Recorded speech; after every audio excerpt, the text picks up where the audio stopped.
present by Mahesh के video भगत बाबू मोरे डीजे महेश भगत बाबू मोरे नाम बंदी बुरेली मुर्गा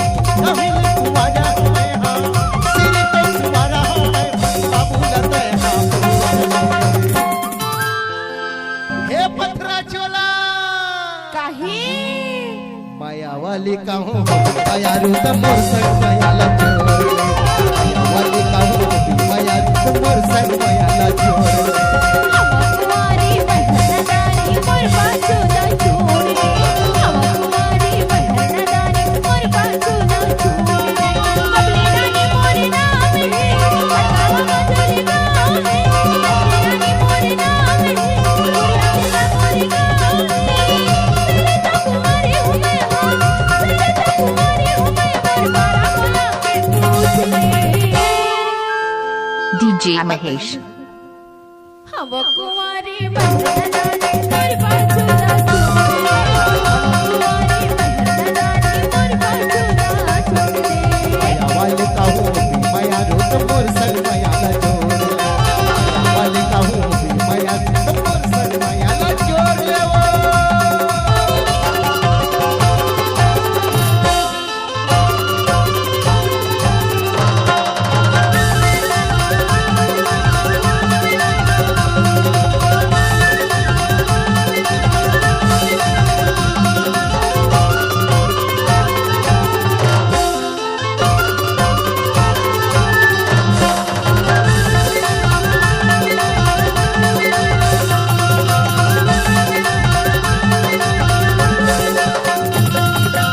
आँखी बिन काजर पानी बिन पातर चीरे बिन बिरथा चारावो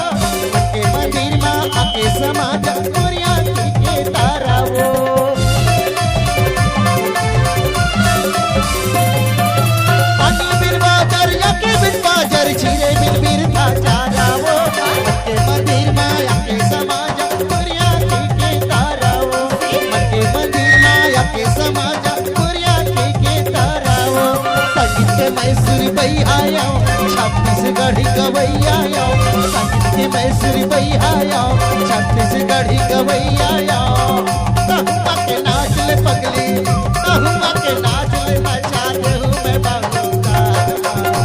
डीजे महेश वाली कहूँ माया रूप मोर संग माया लचो वाली कहूँ माया रूप मोर संग माया लचो हम कुमारी बहनदारी मोर बाजू ना छोड़े हम कुमारी बहनदारी मोर बाजू ना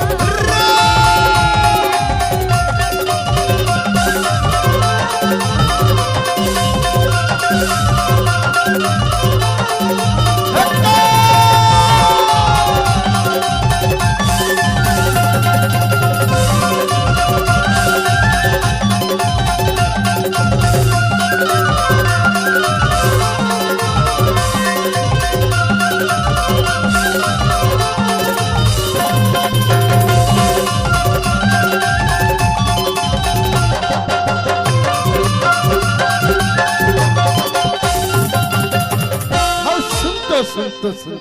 डीजे महेश अरे तोर दादाला मैं बनाओ तरदाई ला साथ बनाओ छोटे भाई ला तारा बनाओ कुर्बान मत दिल जाओ तोर दादाला मैं बनाओ तरदाई ला साथ बनाओ छोटे भाई ला तारा बनाओ कुर्बान मत दिल जाओ छोटे भाई ला तारा बनाओ कुर्बान मत दिल जाओ पहली माया पहली प्यारी कहा था तोला ईमान से पहली माया पहली प्यारी कहा था तोला ईमान से कहूँगा कि देख ले पगली कहूँगा कि देख ले दिखा दे हूँ बचाती जी टाइम पर सही बात कमाया करते